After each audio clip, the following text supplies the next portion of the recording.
සුබ දවසක් සියලු දෙනාට.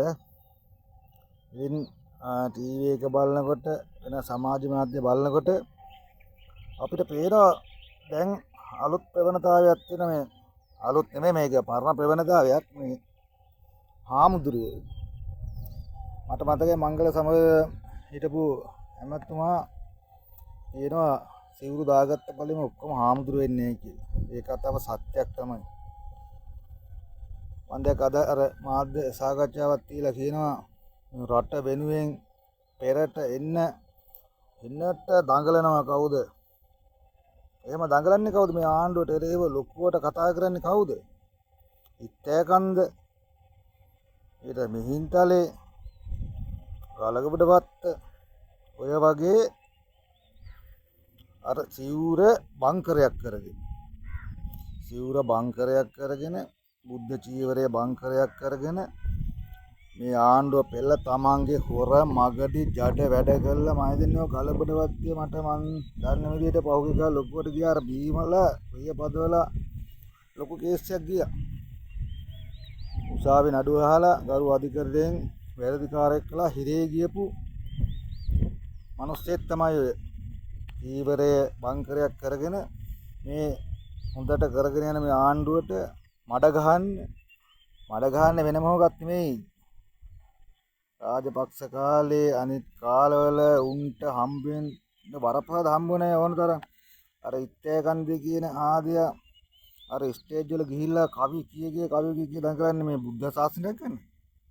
රට රකින්නේ නෑ. උන්ට රකින්න. උන්ට ඒ එන දේවල් ටික නැති වෙනකොට හරිම හිත වේදනයි.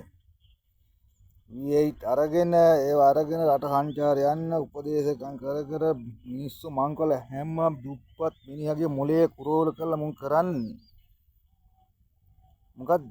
මේ දේශය අවුස්සලා මිනිස්සුන්ගේ ඔළුව විනාශ කරන එක. කරුණාකරලා අපි කියනොත් මේ බුද්ධ චීවරය ගලවලා දාලා උඹලගේ වැඩක් කරගෙන උඹලා චරිතය දන්නවා. ලංකාවම දන්නවා. ලෝකවාසී ඔක්කොම දන්නවා. ඔයාලගේ චරිත මොන වගේ චරිතද කියලා. ඔයාලා රටට ආදරණීය ඔයාලට ඕන සල්ලි සැප ගන්න අර සැපද මේ සැපද ඉතින් ඒවා ඔක්කොම දන්නවනේ. ඔය හැම එක්කෙනාගම පැටිගිරව පහුගිය කාලේ සමාජ මාධ්‍යයේ තිබ්බා. ඉතින් ඔයා මිනිස්සු බලනවනේ. ඔයාලගේ පැටිගිරිය දන්නවා. ඔයාලා ඇවිල්ලා මයික් ටික අල්ලගෙන ඒවටම හරියන ජඩ මාධ්‍ය ටිකකුත් තියෙනවනේ. තමන්ගේ අර පුද්ගලික න්‍යායපත්‍ර ඉටු කරගන්න දඟලන ජඩ මාධ්‍ය ටිකක් තියෙනවා. වුණොත් ඉතින් ඕව ලොකු කර දාන. මොකද උන් දන්නා උන්ට හම්බෙන අර හොර පාරෙන් හම්බෙන දේවල් ඒවා නැති වෙනකොට හරිම දුකක් දැනෙන්නේ. කනගාටුවක් දැනෙන්නේ.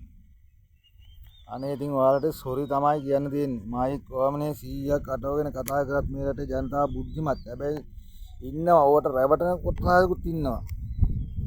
ඕවට රැවටෙන කොට්ටාසයක් ඉන්නවා. චීවරේ දාගෙන මයික් එකක් අරගෙන ඒකටම හදාගත්ත පේජ් වල ඔය පළ කර දඟලන්නේ. ඥානසාර ඔයාගේ පැටිගිරිය මුළු ලංකාවම දන්නවා. ඔයා කරන්නේ අර මව්වරු ලක්ෂ ගාණක් වඳ පොත්තු ගෙනාවා වඳ බෙසියර් ගෙනාවා කිය ඕයි ඔප්පුණා. ඔප්පු කරා. දැන් මේ මිනිස්සු නිදහස් කොට නිදහස් වුණා.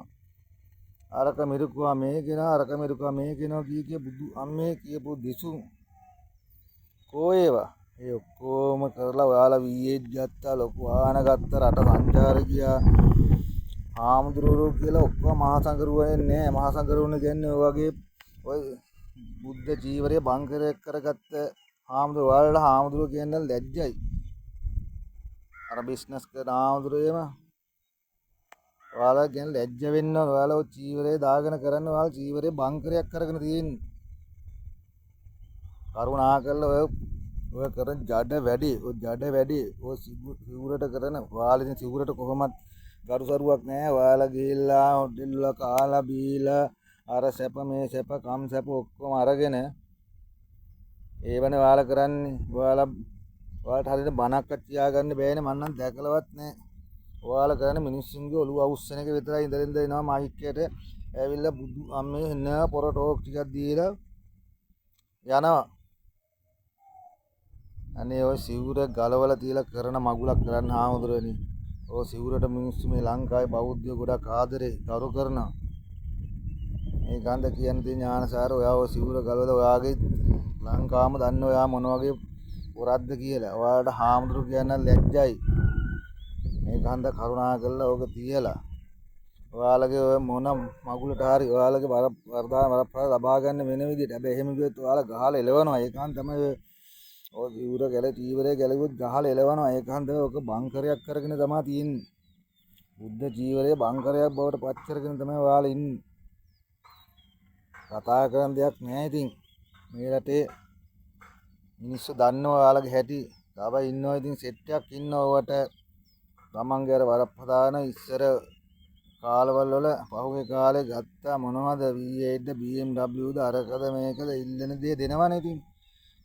තියෙන්නේ ඔයාලා දිනේ ජාතිවාදී අවුස්සල අර කවුස්සල මේ කවුස්සල ඡන්ද කුට්ටිය අරන් දුන්නා. මිනිස්සු රැවට්ටු ඔලුව වෙනස් කරා. මෙහෙම මුන්ට දෙන්න කියලා කිව්වා. ඊට පස්සේ මිනිස්සු ඡන්දය දුන්නා. අනිත් පැත්තෙන් ඔයාලට ඩොලර් ඒව පොම්ප වෙනවා ඉතින් ෂෝකේට. සල්ලි කෝටි ගණන් හම්බෙන්නේ. අන්තිම වතාවට කියන්නේ කරුණාවෙන් අනේ ඔයාලගේ බුද්ධ ජීවිතේ ගලවලා දාලා මේ රට මේ කරගෙන යන විදිහට කරගෙන යන්න දෙන්න. මේ රට හොඳ මාර්ගයට ඇවිල්ලා එනකොට ඔයාලට බයයි. මුන් ලබන දිගින් දිගට මං හිතුවත් අපිට හම්බෙන දේවල් නැති වෙනවා නැති වෙලානේ තියෙන දැන්. තවත් නැති වෙයි කියන බය තමයි ඔයාලට තියෙන්නේ. ඒ බයට තමයි ඔයාලා ඔය කියනවනේ ඔය කෑ ගැස්සෙනවා. ඔයාලා ගැස්සිලා ඉන්නේ. ඔයාලා කය ගහනව නෙමෙයි කෑ ගැස්සෙනවා ඔයාලට. ඉතින් කියන්න තියෙන ඔයාලට ඉතින් ඔයාලගේ බලාපොරොත්තු සාර්ථක වෙන්නේ නැහැ. ඒකන්ද ඔය ගම නවත්තන්න ඕක කරන් ගියත් අවුලක් නැහැ. මිනිස්සු දන්නවා ඔයාලගේ පැටිකිරිය. ඉතින් බොහොම ස්තුතියි සියලු දෙනාට.